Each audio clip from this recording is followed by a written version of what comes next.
Loba po ete libota na yeba na kobika na tongo lelo. Yawe message tolingi koyoka ezalaka mpona ntina pa na yo nzambe abomoi.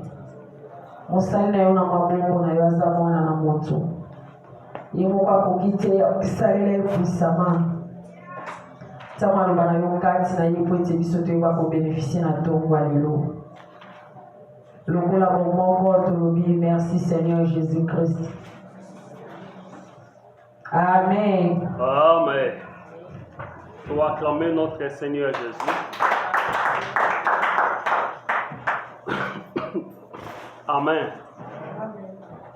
Je bénis la présence de tout le monde. Amen. La famille, présence de la Seigneur sur la Katina Wesika. Laisse que notre Seigneur soit loué et soit glorifié. Amen. Alors, Nathan Walelo, Makambo Mususu, parce que nous avons pris presque 2 mois. Il y a la livre, il y a Genèse, il y a la Maloba Oyo, Nzamba Banaki Koloba Pona, Adam na Ève. Amen. Alors, Nalobaki, Totaki point virgule, na semaine Utaki Koleka, Malelo Tozali, Kokotana Makambo Mususu. Amen. Alors, on a lingi, ozala attentif, Olandanga Penza, na Makambo na Lina Loba, na Tango Kola Pesibiso, c'est par sa grâce. Amen. Alors, je veux parler ce matin-ci, retour à la parole de Dieu. Retour à la parole de Dieu, ce qu'on a papier, on a biki, comment, ce qu'on a la Bible était comment, est important. Kozonga katina liloba na nzambe. Amen. Bible elobi na biso na Genèse. Au commencement, Dieu créa les cieux et la terre. Et la terre était informe vide. Mais le sel et l'esprit de Dieu se mouvaient au-dessous des eaux. Amen. Na ibandeli nyonso, selon la Bible, selon la présence de Dieu, ça commence par le commencement. Amen. Dans toutes choses, ce que je peux faire, je pourrais faire, ça commence toujours dans le commencement. Alléluia. S'il y a le commencement, nous devons aussi penser qu'il y a aussi la fin. Alléluia. Ce qui est bandé les alliés, c'est que sous-capé les alliés. Aujourd'hui, nous avons appris, nous avons la grâce d'écouter la parole de Dieu parce que la parole a été annoncée. La parole a été évangélisée. La Bible dit, allez, faites de toutes les nations, mes disciples, et baptisez au nom du Père, du Fils et du Saint-Esprit. Et la Bible dit que celui qui croira à cette parole sera baptisé au nom de Jésus-Christ. Alléluia. Et la Bible dit, et cette parole sera annoncée dans tout de la contrée du monde, la parole de Dieu. Bien aimé, vous savez une chose, lorsque la parole de Dieu, ça commence à prêcher dans toutes les extrémités du monde, c'est-à-dire dans les coins du monde, la Bible dit, sera la fin de toutes choses. Nous sommes des Africains, nous avons laissé nos parents, nos familles propres, nos enfants, et nous sommes se retrouvés dans un contrée pour prêcher la parole de Dieu. Amen. On peut faire ce que nous pouvons le faire, c'est-à-dire chercher l'argent pour nous permettre de cohabiter dans l'ensemble. Mais le but, c'est la parole de Dieu. Amen. La parole de Dieu, on ne peut pas les négliger. Aujourd'hui, nous avons la grâce que nous entendons la parole de Dieu, mais l'heure vient qu'il viendra. Ça sera difficile que vous entendiez personne qui les prêche la parole de Dieu. Dans coup de roue, dans le métro, dans des bis, là où que vous s'assiez, ça sera très difficile. Mais aujourd'hui, nous avons une pleine grâce que tozoyo kaliloba ya nzambe na église na babisika nyonso yo tozotambola par la grâce Tozo Kaliloba Nzambe. Ce n'est pas des choses de hasard.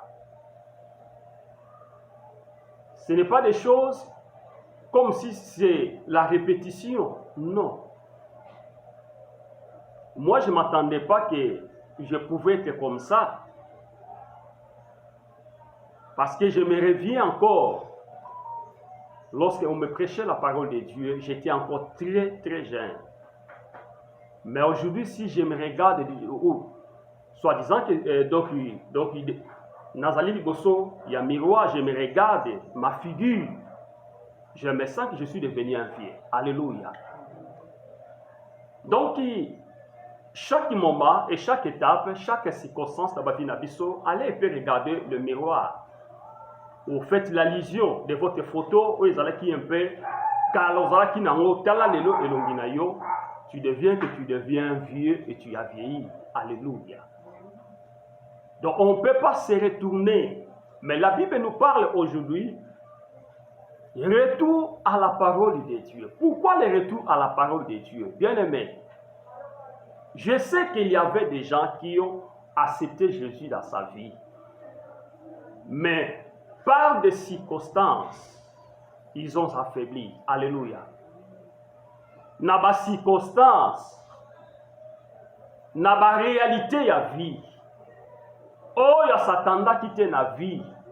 Lelo kondima na ye, foi na ye, etikali lisusu lolenge ezalaki te. Même ba oyo Bible zoloba, bazalaki bato bazalaki bagiste, c'est-à-dire les gens qui croient. Les gens qui croient à la parole de Dieu, mais aujourd'hui, ils sont devenus les incrédules. Pourquoi bakomi bato bakomi kotele mais la même liloba nzambe? Parce que ce qu'il y pensait dans sa vie, des réalités qui ont présenté devant sa vie, et diminué bango ba foi. Ba foi oyo bazalaki na yango ba moni biso ba, c'est-à-dire kozala na biso ba pasteur. Ba comportement na biso ba perdre même valeur ya kondima oyo bazalaki nango ba Christ. Alléluia. Et je vous dis que ne vous en faites pas. Lorsque vous voyez les choses, ça arrive. Il faut regarder la parole de Dieu. Allez lire la parole de Dieu. Vous devez voir que la Bible dit est livré et livré. Et bleu plutôt, le tout va se croître ensemble.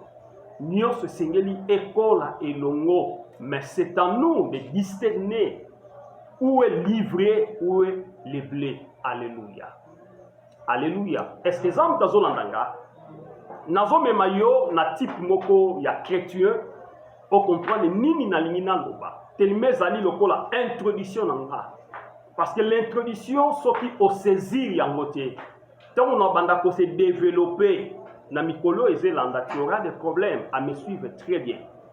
Voilà pourquoi l'ingi introduction, on comprend le pourquoi retour à la parole de Dieu. C'est-à-dire, il y a quelque chose. Eza kotambola malamu te. Na ba vi na biso, na liloba na nzambe, peut-être to komi ko bafoué, ou peut-être nzamba komo koma camarade nanga, ou peut-être nzamba komo koma ami nanga. Oh, nzamba koma ka ami ya mutu, soki nzamba lingi, soki nzamba lobi. Alléluia. Peut-être komi ami na yo dans une circonstance. Parce que nzamba zaka na camarade te. Alléluia. Nzamba zaka na conseiller te.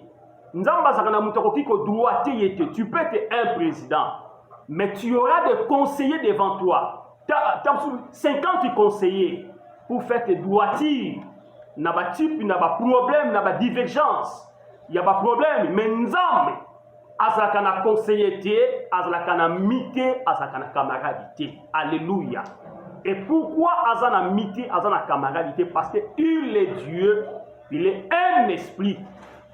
Il n'est pas une personne humaine. Il a été créé dans sa divinité étant que Dieu. Ami salama na bonzambe, yemoko étant que nzambe. Alléluia.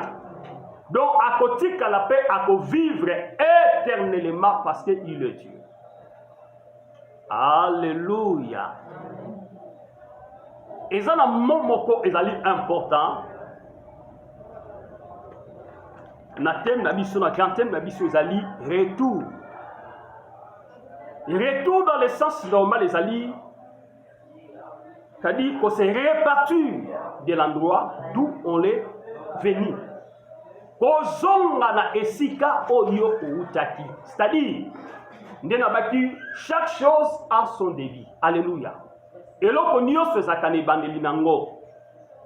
Ndenge biso toya boye, c'est-à-dire toya lokola na chemin ya aller. Alléluia.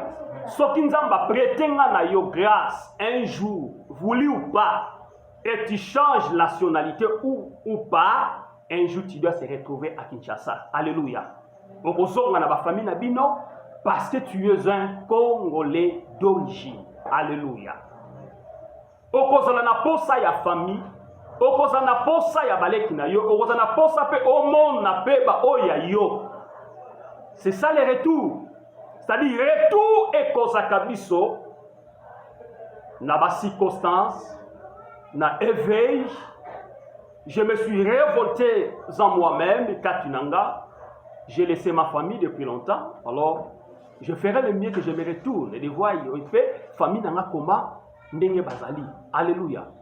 C'est-à-dire, c'est important. Ce qui n'a vie, muto se raisonne à kate. Le quoi nazo lia, nazo lata, nazo mela, c'est ça la c'est-à-dire, ils ont fait pour nanga, tu dois te regretter un jour. Alléluia. Mais la vie, étant que biso bateau, total à kadiboso, peut total à kape na sima. Alléluia. Tango nazolia, nazota la peine à simananga. Nabotama nzetete, na uta likolo na kitate, mais nabotama pe na bokitani nanga. Alléluia. Et ça est important. Yango Bible besoin de c'est-à-dire dans des sens normaux. Et ça qu'on fait de répartir pour l'endroit d'où l'on venu. Et si qu'on a na utaki, qu'on répartir, naza ko zonga ne sika oyo, na utaki. Yo outaki wapi? Outaki Congo, outaki Angola, mais moi je sais que votre d'origine est congolais. Alléluia. Attends na ken Angola, na keneki na biti moko lucratif. On a luka et ça langai moi bien peut-être mais nazo penser makambunyo solobi ezala mala. Le lot est pour se retrouver na kati ne sikaro yo ndenge ça dit ndenge totanga bazo ba ke béché fouiller. Alléluia. Et ça est important. Na mais je vais parler maintenant sur la parole de Dieu, les retours. Ça, si j'avais parlé sur la vie sociale, étant que moto, n'engozo vivre, n'abo na yo, il faut autant la place yo, place yo, ozalaka, na place yo, commis, mais ça demande aussi flèche ya retour.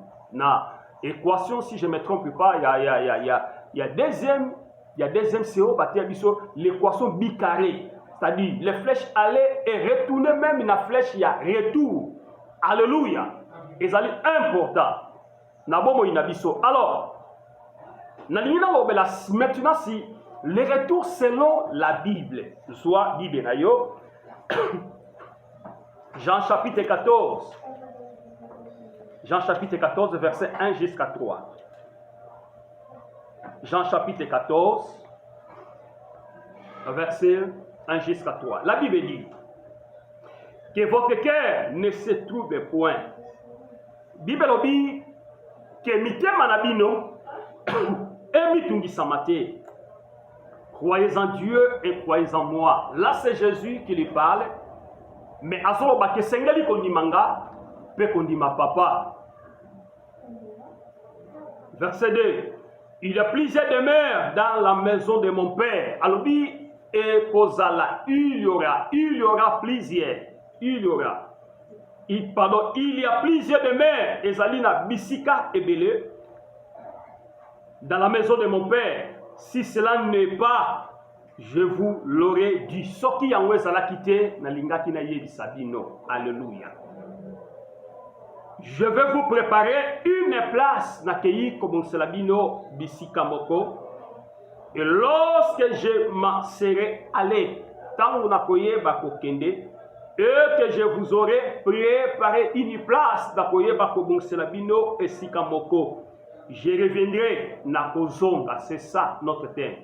Je reviendrai na kozonga et je vous prendrai avec moi na kozwa bino elongo nanga, afin que là où je suis, vous y soyez. Place ngai na kozala bino pe bozala. Verset 4. Tosuka na verset 3. Alléluia. Si vous méditez et vous lisez la parole de Dieu, vous devez savoir que même ici, il y a la mort, il y a aussi la résurrection, selon Jean 14. Alléluia. Jésus azoloba eloko moko ensemble na ba disciple. Azakotali sabango ayaki esengeli akende. Mais akende ko bongisela bango esika. Pe azakolaka bango lobi ke soki esika ngwezalaki te nalingaki pe koyebisa bino. Alléluia. Donc si l'homme n'existait pas, j'aurais le dire. Nalingaki na yebisa bino que l'homme n'existait pas. Alléluia. Donc tout ce que nous pouvons les faire, nous pouvons adapter et les faire. Mais lokola na yaki nazolinga na zonga. C'est-à-dire, il y a quelque chose. Alléluia. Donc, c'est-à-dire que Jésus, il était déjà à la fin de sa mission. Il a communiqué la parole de Dieu. Il a évangélisé aux disciples. Et Azaki est déjà content de ce qu'il a fait. Lokola mission comme il a su que Seigneur abandasiko kolobela ba comme si dans les proverbes. Mais il y parle dans des langues faciles. Ya koyebisa bango ke nakei ko préparer bino esika. Pour place yango ngai na kozala vous aussi vous soyez. Alors bisoki esika ngwezala kite nalingaki pe na yebisa bino. Alléluia. Est-ce que ça m'entend très bien? La vie éternelle existe. Alléluia. La mort existe. La résurrection existe. Ce qu'on vend dans Jean 14, on comprend que la résurrection des morts, même il y a histoire, il y a Lazare, pour qu'on la content, pour qu'on la convaincu, en réalité, la résurrection existe. Bien-aimé, azoloba que votre cœur ne se trouve point. Naloba ki lelo batebele bazui ba déception na l'église. Bazui ba déception na makambo abanaki kosala na l'église, bazui ba découragement pour makambo ya moni et déranger bombo inaye et déranger foi na ye. Alléluia. Mais Jésus soloba que votre cœur ne se trouve point. Mitema na biso yanga ya yo et mitungisa mate abi croyez en Dieu. Si tu reviens dans l'église, la première principe, vous avez été déjà accepté Jésus étant que Dieu et crois en Dieu. Alléluia. Ne croyez pas au pasteur. Est-ce que ça me l'a très bien? On dit mangaïte. Alléluia. Pour ce qu'on dit minga, mukona ko salaire nazamutu. Alléluia. Nazana makila okozala dégoût okotika la paix ensemble. Alléluia. Mais si vous croyez en Jésus, comme la Bible dit, okozala protégé. Même si les vents arrivent, même si la citation est yé, okozonga na liloba nzambe, okoloba oui, il est un humain.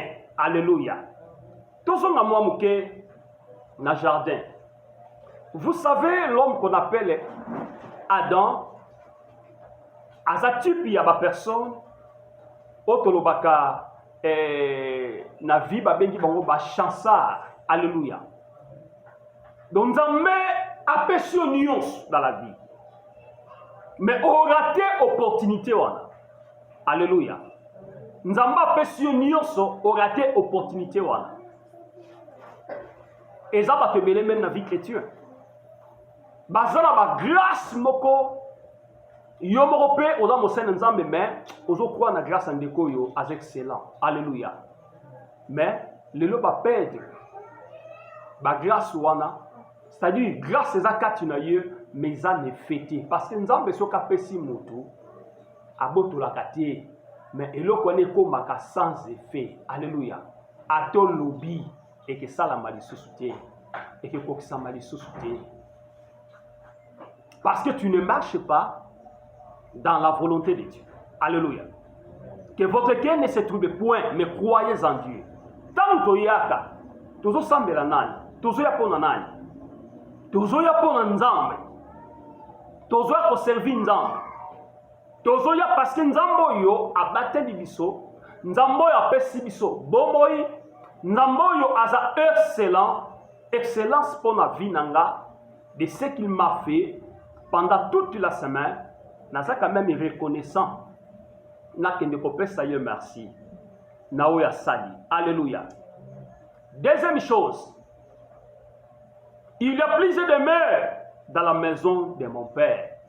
Ezali na bisika ebele nakati nanga ou ya papa nanga. Là, il lui parle de ce qui lui va. Et oyo okeye bako salama. Donc il lui parle déjà dans la future. Azoba na ndako tovani l'église te oyo koyeba ko salama le demeure ndenge na lobaki ke nzambe tant que nzambe asali batu akoki ko perdre batu pété. Alléluia. Il faut azwape batu ebele parce que aza nzambe ya militu système. C'est lui le créateur. Le diable jamais akoki ko gagner batu ebele. Nzambe sengeli a gagné batu ebele parce que c'est lui qui a fait biso. Alléluia.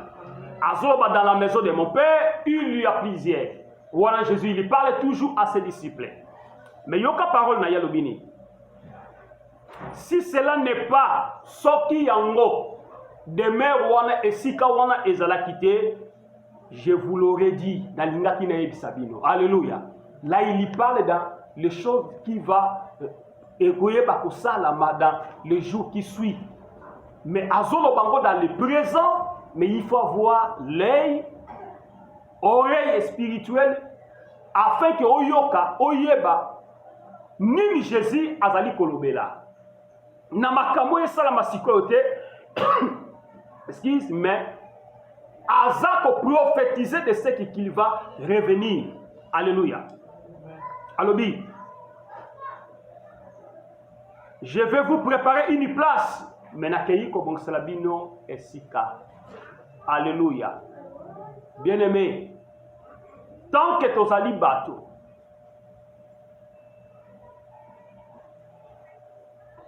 nous avons besoin ya ko servir nzambe. Nalobaka soko zo sala musala, c'est prétendre na musala zo sala salaire ezali. Alléluia. Okobimisa force na yo, okobimisa sagesse na yo, okobimisa intelligence na yo, na musala oyo zali ko sala parce que yebi à la fin j'aurai quelque chose. Alléluia. Nga nazo bimisa boanya nanga, nazo bimisa volonté nanga, nazo bimisa sagesse nanga, intelligence nangai, naza ko se sacrifier parce que je sais il y aura une bénéfice de la part de Dieu. Alléluia. Soki yango pesa la kité, ndenge Jésus lobaki. Soki bénéfice pesa la kité, na linga ki pété, na continuer à servir comme Jésus lui parlait à ses disciples. Soki yango place yango eza la kité, na linga ki pena bombe la binoté, mais na linga ki pena yebisa bino vérité, ke kuna esika na bino ezalité. Mais lokola nazali ko kende ko préparer bino esika de manière que si quand na kozala, vous aussi vous soyez. Alléluia. Nangine samtumoko persévérer na ko servir nzambe. Persévérer na place nyoso yozali. Oyebi lelo tozo passer ba moment moko très difficile. Ngalo baka surtout biso bato to sa ba voyage, nabite bato ba vandi na bango. Biso bato to sa ba voyage ebele ezakati na biso soko zu ngolu ya koyamba nzambe te ya comprendre ba nzambe te bien aimé, c'est fini. Alléluia. Est-ce que nzambe ayokinga nabi surtout biso otomesani ko voyager. Soki o comprendre na nzambe te, ozu grâce ya koyama nzambe te, bien-aimé, tu risques votre vie. Alléluia. Ozo risquer na vie na yo. Parce que makambo tozo kuta nango, makambo toza komona, soki foi na yo eza fondé te. Bien oyokaka liloba nzambe, azo te ya yo liloba nzambe na ndenge yango esengeli te. Tant ozo diriger bato ozo kamba bato, mema bato na chemin ya malamu. Alléluia. Ndenge Bible ezobake les bons bergers donne sa vie pour ses brebis. Alléluia. Pesa oyo yoza nango ya malamu, pesa yango na bampati yoza na bango. Ngana lobaka soki na posa na senga mbongo na okanga Bible. Alléluia. Naza na posa mbongo bosunga nga. Alléluia. J'aurai jamais honte, mais je ne peux jamais demander mbongo na sous prétexte ya parole de Dieu. Alléluia. Soki naza na posa bosunga nga na kotika Bible bien que naza bien aimé naza na posa ya autant oya lingi oya zanango boya bosunga nga. Alléluia. Mais je ne peux jamais fabriquer quelque chose sous prétexte ya parole de Dieu. Parce que la Bible dit que nous serons jugés. Alléluia. Et l'élo, il y a des sentiments dans nos églises, dans l'église na biso, si tu nous basali na nzambe. Toza komema batu na chemin o esengeli ya malamu te. Alléluia. Voilà pourquoi l'élo, même batu balembi ko servir nzambe. Même batu bakomi na doute ya liloba nzambe. Nzoka liloba nzambe yango ya li chemin ya vérité, puis ya li chemin ya vie. Yango neza kolanda biso, yango neza ko protéger biso. Bien aimé, moi je ne sais pas aussi maman abotinga pesanga conseil mukolonini. Alléluia. Parce que azana expérience ya vie par rapport à nga. Moula ya komi nango, ngane na komi place wana te, c'est une bénédiction pour elle. Alléluia. Est-ce que exemple tozolanda biso? Moula ya komi nango, ngane na komi nango te. Donc c'est une bénédiction pour moi. Mais après ça conseil ezalaki na bâton. Mais tout ce que nous sommes en train de vivre maintenant, c'est la parole, c'est la parole de Dieu. Alléluia. Ne yango eze batelanga, ne yango eze tambusanga, ne yango eza ko faire éclairer nga liloba na nzambe. Ezali muinda na bomo ina biso. Et retour dans la parole de Dieu. Kozonga na kati na liloba na nzambe. Et ce que mutu zonga na kati na liloba na nzambe, bien-aimé, tout ce que vous voulez faire dans votre vie, vous aurez la succès de Dieu. Alléluia. Okozwa, c'est-à-dire, okozwa, ne babengaka succès, na lingala, c'est-à-dire, qui disait, elokola esengo, na eloko yo ozo sala, ozo mona esengo na musala oyo ozo sala, ozo mona ba revenu na yango, ba intérêt na yango. Parce que au planté nzambe liboso ya bomo ina yo ndenge Psaume chapitre 1 verset 1 lobi, vous êtes comme un arbre planté plein de courants d'eau dont les feuillages eza kobota tango nyonso makasa kitoko parce que baloni yango pene na ebale. O eloko baloni pene na ebale courant d'eau wana ezekota na se ya mabele. Et je peux s'en jeter et la protection ya malamu. Ore makasa elemba ko se flétrir, mais makasa zo lembate, mais chaque saison la Bible dit que ezali ko bimisa makasa ya kitoko parce que tu es placé devant la parole de Dieu. L'homme qui est placé devant la parole de Dieu, bien aimé, vous aurez la succès dans toutes les contrées. Place Yozali, place Yozokende, okozala toujours dans Nzambe, et puis tu auras la succès de votre vie. Alléluia. Parce que bon moïna yo est planté dans la parole de Dieu. O mutu alonami na kati ne lobanzambe. Mutu asimami na kati ne lobanzambe. Ata batu basali ba réunion. Ata batu basali soki ba nini. Bien aimé, bakoye bako réussir yote. Parce que osimami na nzambe na sa biselo mo bolobi na moni. Alléluia. Même madame akoza surprise tant nazobeta. Nazomone loko révélation nazo kilobi na mo ito na lali. j'ai été tenté et j'ai été menacé d'une manière spirituelle. Alléluia.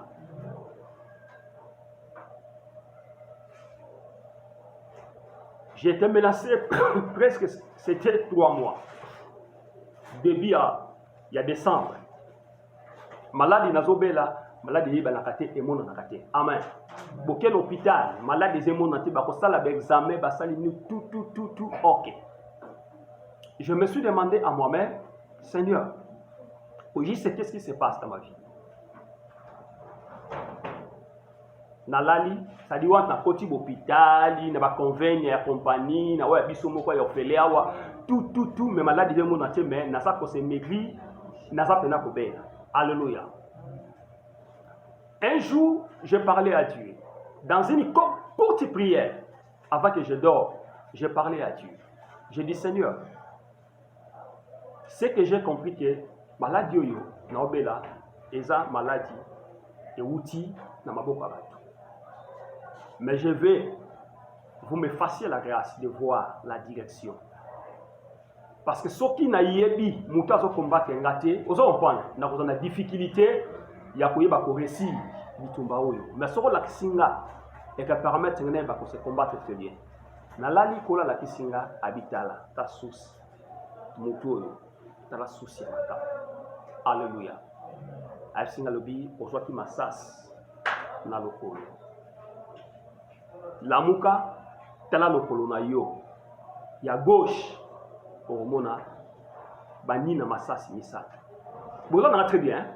Na la muki. Avant cela, tant on a zolo taskonkolo à la kisingai kisini na koki pour exploiter. Alléluia. A ebsinga lobi zwa huile d'onction. Huile d'onction na pierre noire. Vous l'avez très bien. Huile d'onction na pierre noire. Na susunki na la muki na vandi silence na bouger ma sœur. Na bouger madame, na psiketa makam na moni. Tanga na zolota, ozomona, nzamba zola kisaye pe. Nzamba zola kisaye et puis koko na ye, azape ola kisaye kisini ne sengeli batia na place nga na zomona passe. Tant na yebisi na silisi, yepabi et concorder et coïncider la même chose. Alléluia. Bomoni nzamba sala la même chose. Oh, madame Nenga atambola na pierre noire. Moi aussi, je ne savais pas. Vous l'avez dit, hein? Atambola na pierre noire. Pierre noire, ezali libanga moko, eza important. Batilizango, soit nyo kasoka suyo, ou escorpion, parce que bazaka na ba venin. Bazouaka libanga na bakokanga yo, place wana akobenda tout sorte ya venin. Au moins, ce qui est pour c'est-à-dire, venir sur ces nids et bini. Il y a ton alamuki, aluki yango, titi, amoni yango, atuti yango. Tozu huile d'onction, totier, to bonde bisomi balé, totier. Bien aimé, kaka mukolo wana, to sklata keloko wana, na bandi kola la malam. Amen. Tilelo. Mais hôpital nyonso na tamboli bien exception basali d'examen ba bendi ba makila ya mesisa ya banini résultat date. Alléluia. Et lobby tango na lali